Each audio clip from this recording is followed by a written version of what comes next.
So yes, I have taken up coffee again, only temporarily until I run out of the heavy cream, because you guys, since I started drinking coffee again, my weight immediately started moving up, up, up. And so it is definitely, I don't know if it's the heavy cream, could be. I don't know if it's the sweetener, could be. I don't know if it's the effects of the coffee, you know, bumping up my cortisol and anxiety and all that. Could be. So the point is, I'm still carnivore, but I'm not losing weight. And I am definitely certain that it has something to do with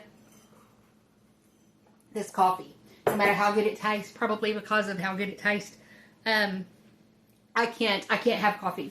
So my weight loss journey, from my highest high, I got down 17 pounds, but I got down 12 pounds from when I started carnivore.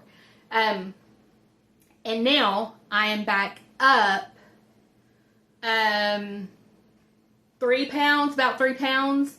And so I gotta nip it in the bud, y'all, because carnivore for me personally is not enough. You know, some people don't have to go carnivore.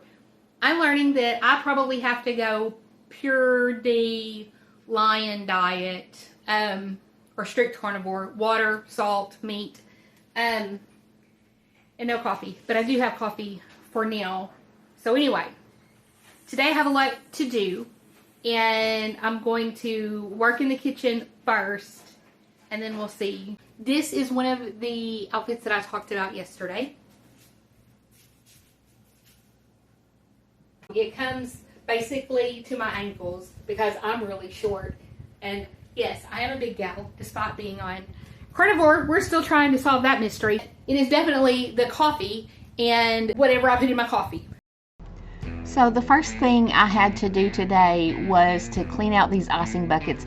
Today was just one of those days where I was doing all the things that I'd been putting off.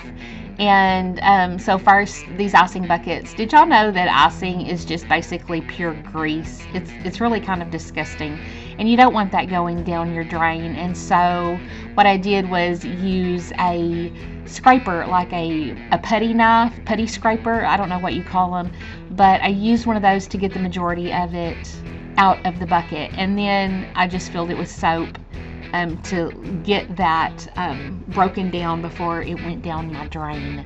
So anyway, these are super handy buckets. You can drill a hole in the bottom of them and plant a tomato plant. We use them for storage, for bulk items. They're food safe, and they are airtight. They are really hard to open and close, which is the only drawback. I usually have to have my husband or one of my sons actually open the buckets for me. But anyway, that's the first thing on today's agenda, was getting these washed. So after I clean out this dish pan, I'm going to be de-rusting, removing the rust from an old Dutch oven that belonged to my sweet daddy. The lid is actually rusted shut, or so I thought. Now watch what I'm doing. I'm reading the instructions on the rust remover, and so this is apparently the point at which I become aware of 2 pair of glasses. It said I needed eye protection, so I put on a pair of glasses, not realizing I already had a pair of glasses up on my head. But I needed some gloves. I needed to get out of that dress. I didn't want to mess it up, and so I had to change clothes. So I thought it was rusted shut, so I was trying to get that rust remover jelly in between as best I could the lid and the Dutch oven itself. So here's a little backstory on this Dutch oven. It actually belonged to my dad, and it was kept out in his carport, and so I know that it was probably the Dutch oven or one of the Dutch ovens that were used at the lake. And my mom and dad used to have a place on Lake Washita, and we had this big pavilion, and it had all of his cooking stuff down there. It had a place to clean his fish, and I promise you that this particular Dutch oven has probably fried many a fish, French fry, and hush puppy. It just comes with so many memories and just good vibes of spending time with my dad, and just my dad being who he was, and all about the lake life. And so that is a big thing for me, because as you know, if you know me at all, I love the lake, I love to fish, and I love to eat fish. And that's one of those special meals that I make for my kids and my grandkids for special occasions, because we are fish eaters. So anyway, that's a little bit of the story behind this big Dutch oven and why I want to take care of it. Okay, so I finally got that out of the way. That kind of wore me out. Now I'm going to get the rest of the cast iron cleaned up before supper time, because we use cast iron every meal. So anyway, I've got a few more things that I need to clean up, and then I'll get to start making that mess. I haven't gotten to make my mess yet, y'all, and it's like after 2 o'clock. So anyway, let's get this done so I can have fun. So what I was saying here is that I am putting all of these, after I wash them, onto the stove, onto a burner to dry. And of course then I season them with bacon grease.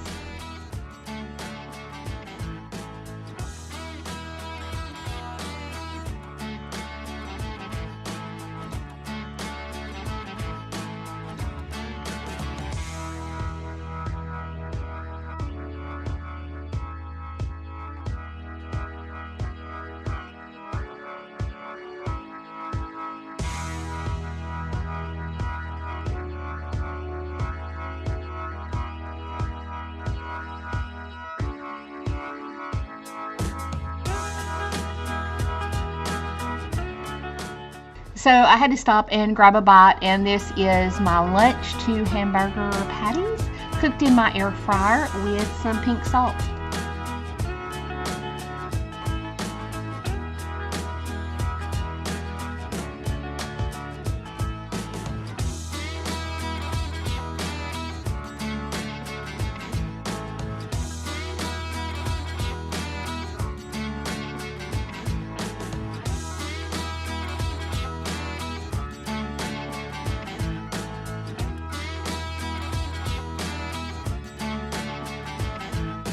So I came outside to get some steps in before my husband came home, and I realized real quick, it's hot out here. I'm actually wearing the dress one of the thrifted dresses that I bought, and it's long on me, so I am burning up. So I was like, I'm gonna sit down for a minute before I get the rest of my steps in, because it got hot. And I was having trouble, y'all. It's hard to talk and walk at the same time in this heat. I'm gonna claim it's my asthma, but it probably has more to do with the fact that I am the size that I am.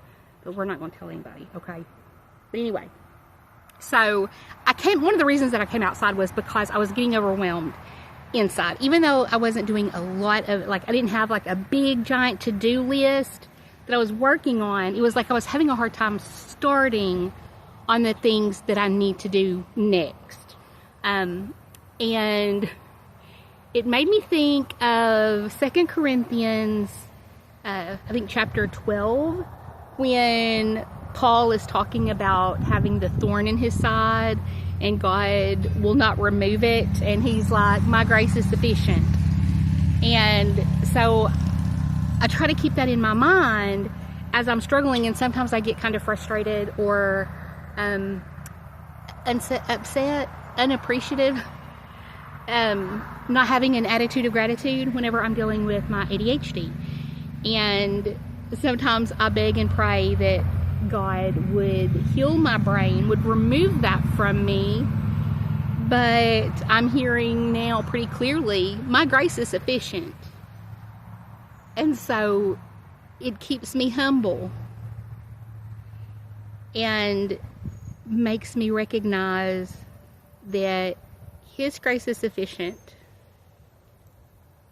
and that I just need to do what I need to do. And I will get through it with His strength because I am weak. But yeah, in case you're feeling frustrated or discouraged, just remember that His grace is sufficient. Whatever you're going through, whatever problem it is, and you know, for Paul, it was to keep him from being too proud. Or y'all, can you see her tail? At least there she is. There's the baby. Look at her. Hello, baby. So anyway, so if you're feeling discouraged, just remember that His grace is sufficient for you. Y'all, she's still a little wild. And there she goes back to the porch. So anyway, I'm feeling a little better now, and I'm feeling hot, so I'm gonna go cool off and be thankful to have a kitchen with air conditioning and go see what I can get done next. Good Lord willing, and the creeks don't rise. So it is obviously much later now. After supper, I got on a kick. I was wiping down everything and then just started scrubbing the front of the stove, which needed it desperately. It was disgusting. And the dishwasher as well. But I just really, every now and then, it's like I don't know what to do. And so then I hyper-focus on something that may or may not really make a difference. This time I think it really did, because the front of my stove was disgusting and it needed the attention. But yeah, so that's what I did tonight. And then I just rested for the rest of the night and kind of planned on what I was going to do tomorrow. Thank you guys for sticking around until the end. I hope you found this video encouraging. And if you are still here, let me know in the comments below by posting fish fry. I love you all, and I will talk to you soon. Bye, y'all.